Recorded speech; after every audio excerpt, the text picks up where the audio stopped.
She didn't flinch. Not when her sister cocked her arm back. Not when the slap landed so hard it knocked our 10-year-old daughter to the floor.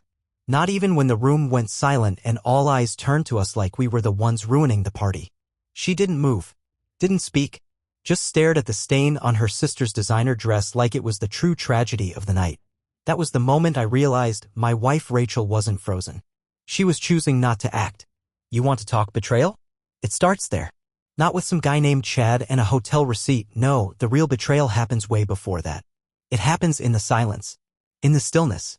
When your wife watches your kid get hit and decides her family's image is more important than your daughter's dignity. But I'm getting ahead of myself. My name's Alex. 39. High school teacher. Single dad now, though that wasn't always the plan. I used to think marriage was about showing up for each other, especially when it got hard. Especially when your family turned into a three-ring circus of champagne, couture, and carefully curated social media smiles. I married into that circus. My wife, Rachel, was the quieter one. The shadow behind her sister Melissa's spotlight. Seemed like the grounded one. The normal one. She fooled me too. We had our daughter, Emily, young. Rachel called it a surprise blessing. Her parents called it an inconvenience. Melissa, the golden child, was already climbing the social ladder in stilettos, and every conversation we had with Rachel's family ended with some version of, "You could have done better." They meant her, not me. And for a while Rachel seemed to agree. Still, I kept my head down. I wasn't here to impress anyone. I was here to raise my daughter, protect her, and maybe someday earn a sliver of respect from a family that treated me like a substitute teacher who overstayed his welcome. But nothing, and I mean nothing, prepared me for what happened at Melissa's engagement party. It was supposed to be a celebration. Instead, it turned into a line in the sand. One Rachel refused to step across. And I realized maybe I wasn't just married to the wrong woman. Maybe I was married to someone who never really stood beside me at all. The engagement party was held at some overpriced venue that probably charged extra for breathing too loud. Chandeliers, ice sculptures, valet parking, the whole 9 yards. Melissa made sure it screamed, "Look how perfect my life is in every square inch." And there we were, the three of us. Me, Rachel, and Emily, dressed up, polished, and just trying to stay out of the way. Now Emily's 10. Sweet, thoughtful, and smarter than most adults I know. But she's still a kid. She got excited near the buffet table, jostled by a crowd, and accidentally spilled a glass of fruit punch. Red splash across Melissa's white designer gown. A $3 cup of juice on what I'm sure was a 4-figure dress. And that's when it happened. Melissa spun like a villain in a soap opera, grabbed Emily's arm, and slapped her. Not a tap. Not a scold. A full-on open palm strike that knocked her off her feet. Right there. In front of 50 people. The music didn't even stop, just kept playing over the stunned silence. Now here's the part that still burns. Rachel didn't run to our daughter. She didn't scream. She didn't even gasp. She said, and I quote, "Mel, are you okay?" Not "Is Emily okay?" Not "What the hell are you doing hitting a child?" No. She checked on her sister. The same sister who once joked that I looked like I fix printers for a living. Spoiler, I teach history. And then came the in-laws. Rachel's parents rushed in like they'd rehearsed it. Her mom crouched next to Melissa, dabbing at the dress like it was a medical emergency. Her dad barked at Emily, "What were you thinking?" Like a 10-year-old should have known not to exist near imported silk. I picked Emily up off the floor. Her cheek was red, her eyes welling, confused. Embarrassed. Hurt. She hadn't even processed the slap yet, just the weight of everyone looking at her like she ruined the night. And still, Rachel stood there. Still. And I knew I was on my own. I used to tell myself Rachel was just conflict-averse. That she avoided confrontation because she grew up in a house where keeping the peace mattered more than telling the truth.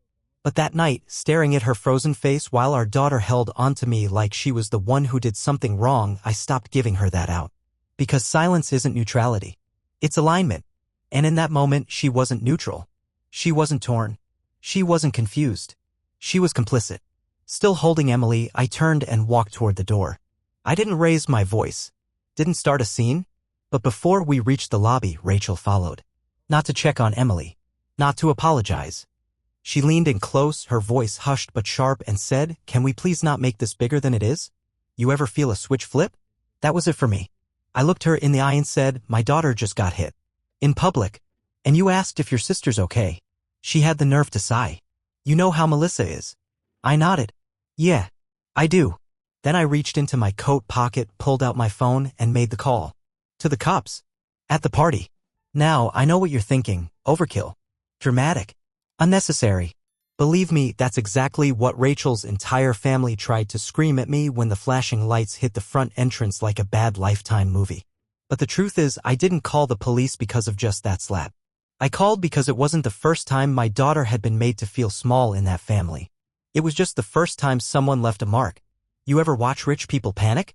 It's like watching cats fall into bathtubs, loud, awkward, and hilarious if you weren't in the middle of it. The moment those red and blues lit up the parking lot, Rachel's parents sprinted into damage control mode. Her dad tried to intercept the officers with that rehearsed tone people use when they think their zip code doubles as a get-out-of-jail-free card. Her mom stood in the doorway sobbing on cue like she was auditioning for a soap opera. And Melissa? Suddenly couldn't remember if she'd even touched Emily. Right? Emily, by the way, stayed glued to my side. She didn't cry. Didn't say a word. Just held my sleeve like it was the only solid thing left in her world.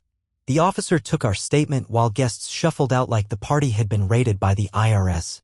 A few tried to act like they hadn't seen anything convenient. One guy, a cousin or maybe some fiancé friend, said, "Come on man, it was an accident. Kids are resilient." I looked him dead in the face and said, "She's not a yoga mat. She doesn't just bounce back." Rachel finally found her voice when the officer started asking Melissa to step outside. "Alex, please," she whispered, "this is going too far." I turned to her and said, "Too far was when you let it happen." That's when she broke character. She pulled me aside and hissed, "Do you know what this could do to our family? Our family. Not our daughter. Not our home. Not us. Them." That's when it all crystallized. Rachel didn't want peace. She wanted quiet. And I wasn't interested in quiet anymore. They say every family has secrets. With Rachel's, the real secret was how much they cared about appearance over reality. Melissa was escorted out of her own engagement party that night. Not in cuffs, just a polite, "We'll be in touch" from the officers. Enough to cause a scene. Enough to make a ripple in their perfect little pond. And that was unforgivable. Not the slap. Not the child crying. The inconvenience. By the time we got home, Rachel was in full PR mode. "We'll talk to them tomorrow," she said. "Clear the air." I'm sure Melissa didn't mean to, Finish that sentence, I told her. "Say she didn't mean to hit our daughter." She paused, blinked like I'd put her on trial. That silence? That was her answer. So I did what I should have done years ago. I drew a line. I filed a police report the next day.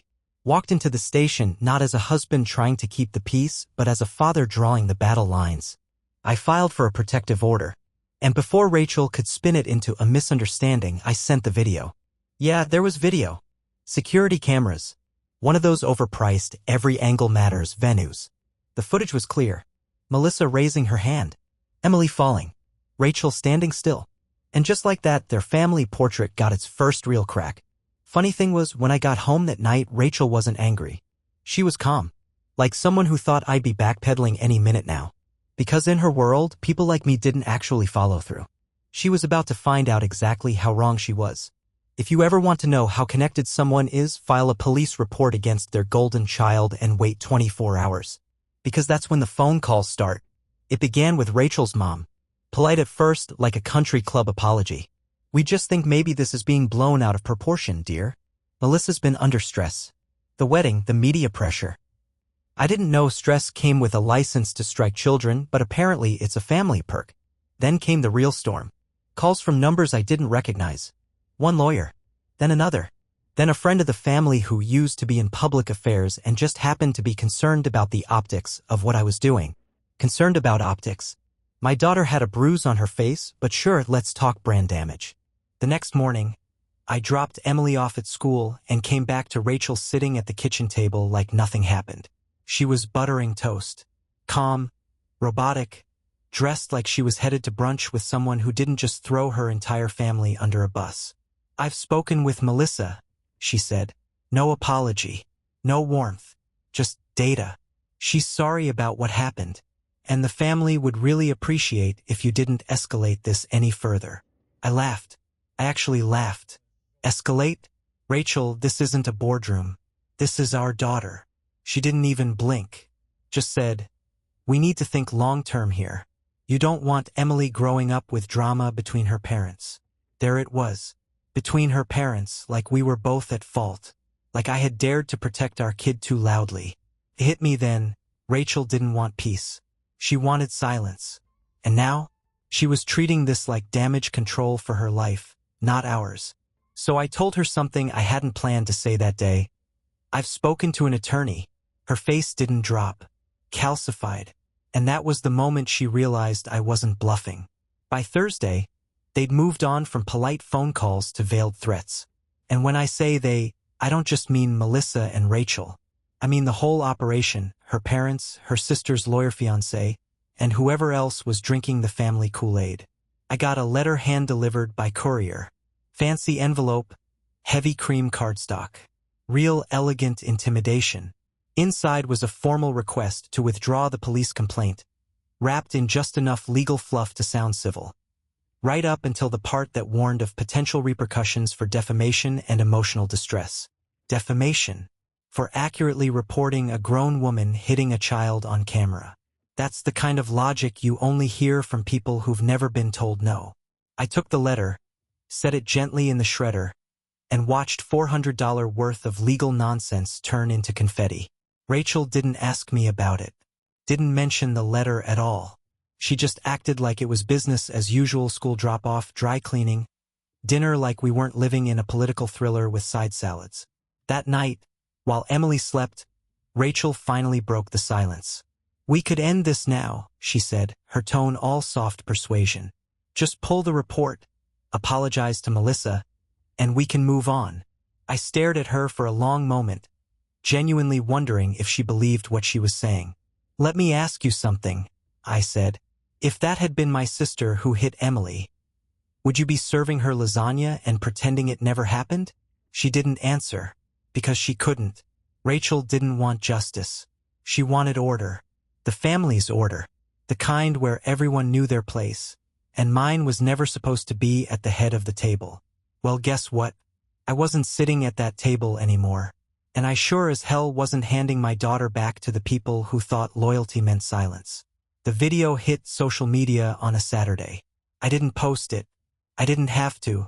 Turns out, one of the waitstaff at the party, some college kid working his way through community college, caught the whole thing on his phone.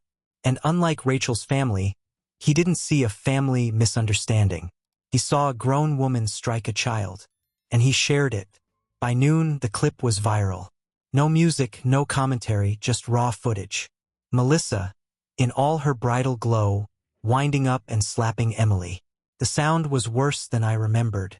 The slap, the silence, and then Rachel in the background, frozen like a mannequin in heels. The internet didn't hold back. People were outraged. Who hits a kid like that? Why didn't the mother say anything? This family's disgusting. Hashtags started trending. The school where Melissa worked temporarily suspended her. Her fiancé, the up-and-coming attorney with the magazine-ready smile, went radio silent. Engagement, on hold. Wedding venue, canceled their booking. Sponsors, gone. Suddenly, the family's perfect image was fracturing, and they had no idea how to glue it back together without the usual money, charm, or fake tears. Rachel didn't speak to me for 2 days. Not because she was ashamed of her sister, because she was embarrassed. The public mess, the scrutiny, the very idea that our private business had become everyone's headline. She called it a betrayal, not of her daughter, of her. That's when I knew something I'd probably known all along. Rachel didn't care that Emily got hurt. She cared that people saw it. Her priority wasn't protection. It was perception. So while she sulked in the bedroom, calling her sister and plotting damage control, I sat down with Emily. And for the first time in weeks, I told her something real. "None of this is your fault." She nodded. And then, quietly, carefully, she said, "I know, because you're the only one who acted like it mattered." And that's when I decided I wasn't just fighting against Rachel and her family anymore. I was fighting for Emily. It didn't take long before the cracks turned into fractures. Because here's the thing about families like Rachel's, they'll circle the wagons against an outsider, but the moment the heat gets too high, they start setting fire to each other. First to go was the fiancé, James. Melissa's knight in pastel linen. The man who once said I dressed like a substitute teacher on probation. Charming guy. He released a statement faster than you could say press liability, claiming he had no prior knowledge of the incident and that the relationship was under review. Translation: I'm not going down with this ship. The engagement was called off by Monday. Next. Rachel's uncle, some trust fund real estate guy, suddenly remembered he'd once seen Melissa get aggressive with a family friend's kid at a barbecue. That story made it to Facebook. Then local news. Then national. The in-laws tried damage control with a statement about privacy and healing, but by then the story had legs and teeth. Rachel was losing control and it showed. She went from passive-aggressive silence to full-on Cold War tactics, moving things around the house without telling me, deleting my voicemails from the school and accidentally forgetting to tell me when Emily's after-school program changed its schedule. She wasn't fighting for custody. She was fighting for narrative. She wanted to look like the composed one. The wronged wife. The woman whose husband went rogue and embarrassed the family. But the truth? She wasn't humiliated because of what happened. She was humiliated because I didn't ask permission before exposing it. And she never saw it coming because people like Rachel never believed someone like me could be dangerous.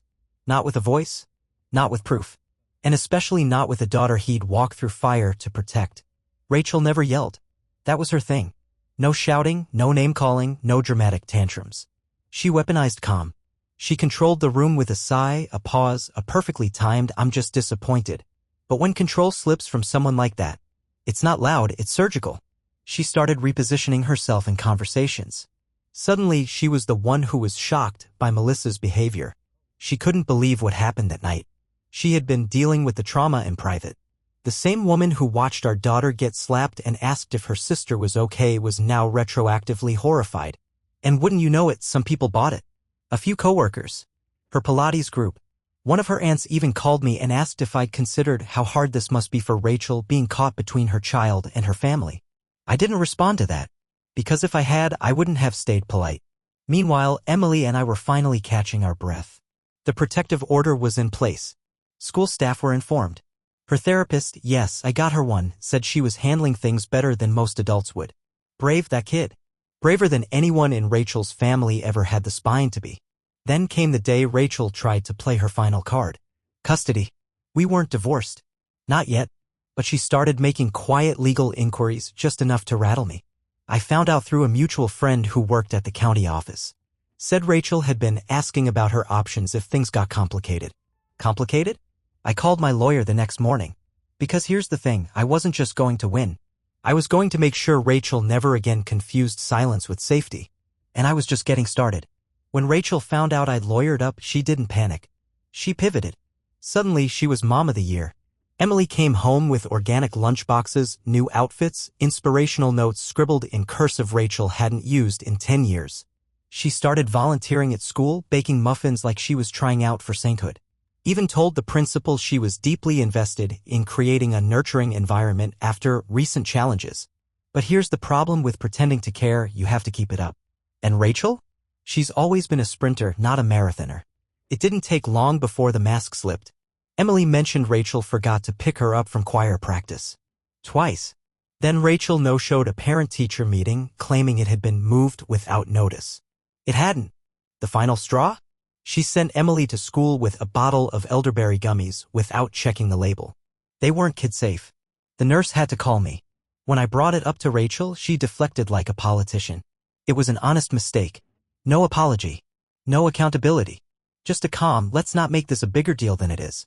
Sound familiar? Meanwhile, my lawyer had already filed preliminary paperwork for primary custody. The school had documentation of the missed pickups, the nurse logged the supplement incident, and the therapist, who Rachel never once bothered to meet, was ready to testify on Emily's behalf. But Rachel? She was still playing chess on a board where I was flipping the whole damn table. The scariest part? She still didn't think she'd lose.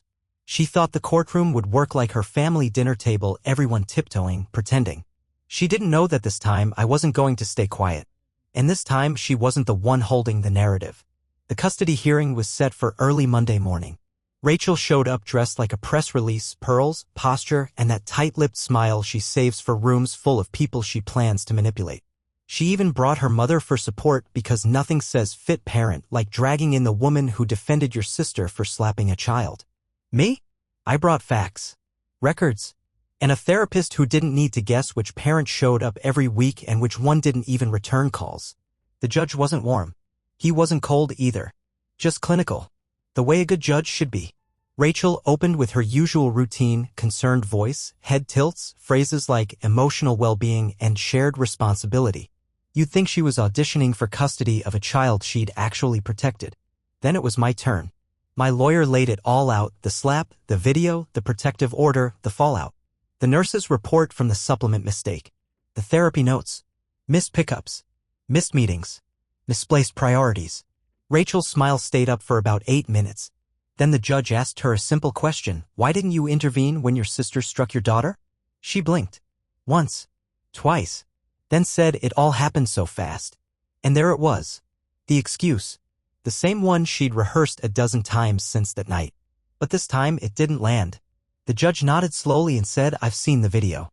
It didn't happen fast. You had time to respond. That was the moment Rachel finally looked small. Not devastated. Not emotional. Just exposed. You could feel it in the room, that soft shift when people stop pretending someone's who they say they are. By the time we walked out, the judge had made his decision clear.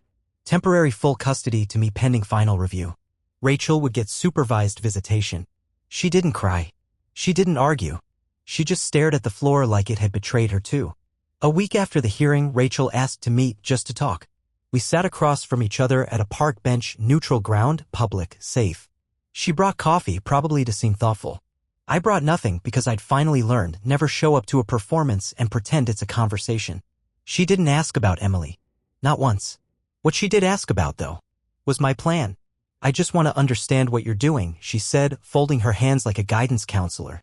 You've made your point. Melissa's lost everything. My family's reputation is in shambles. You've got Emily. So what now? That was it. Not how's she sleeping. Not does she ask about me? Not can I write her a letter? Just a damage report. Like I'd vandalized her social life and she wanted an insurance estimate. I looked at her for a long second.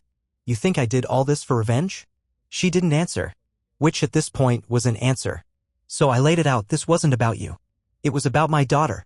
But thank you for finally confirming that none of this was ever about her for you.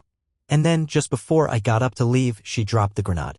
I didn't want to say this before the hearing, she said, eyes locked on mine. But I should tell you. I wasn't alone that night. After the party, Melissa wasn't the only one in a tailspin. I needed someone to talk to. James was there. James, the former fiancé, the man who'd vanished the day the video went viral. The one who'd ghosted Melissa, canceled everything, and let the engagement die quietly. She let it sit there for a second like it might wound me. It didn't. Because the betrayal? It wasn't new. It had just finally found a name. James? Of course it was James. The polished, prep school attorney with the manicured hands and the I'm not like other rich guys smile. The man who once told me at a family dinner no less that I was punching above my weight. He meant Rachel, of course. Apparently, he liked her more than Melissa. Rachel didn't admit to anything that day at the park, not directly. She didn't need to. Her words were calculated, vague, and perfectly loaded. She said, I just needed someone who understood what I was going through. Right? Because nothing says I'm struggling with motherhood like sharing wine and whispers with your sister's fiancé the night after she slaps your daughter. I walked away without responding. Not because I didn't have words, but because she wasn't worth hearing them. She thought she was revealing a final twist.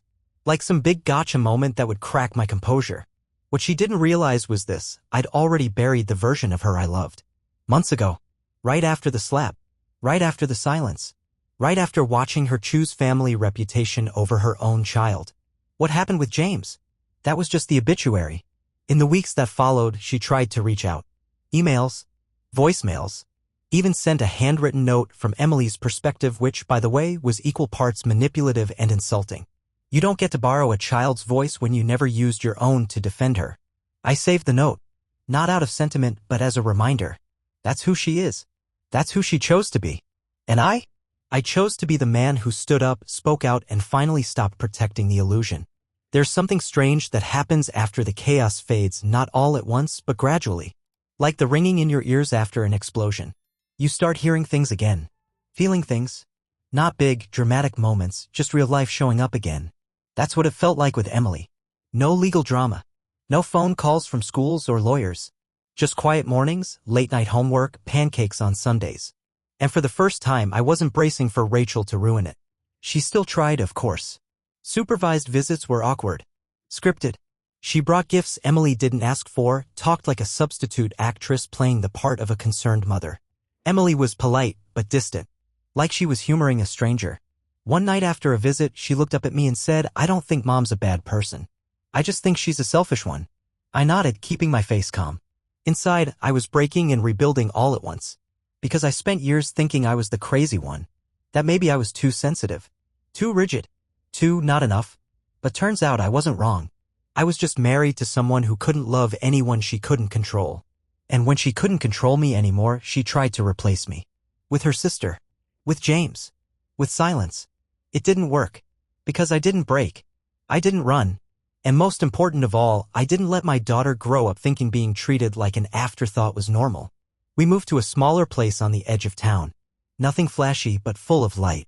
Emily has her own room, her own rules, and for the first time, her own sense of safety. As for me, I learned that protecting your peace sometimes means burning the bridge and lighting a cigarette off the flames. I'm not bitter anymore, but I'll never be quiet again.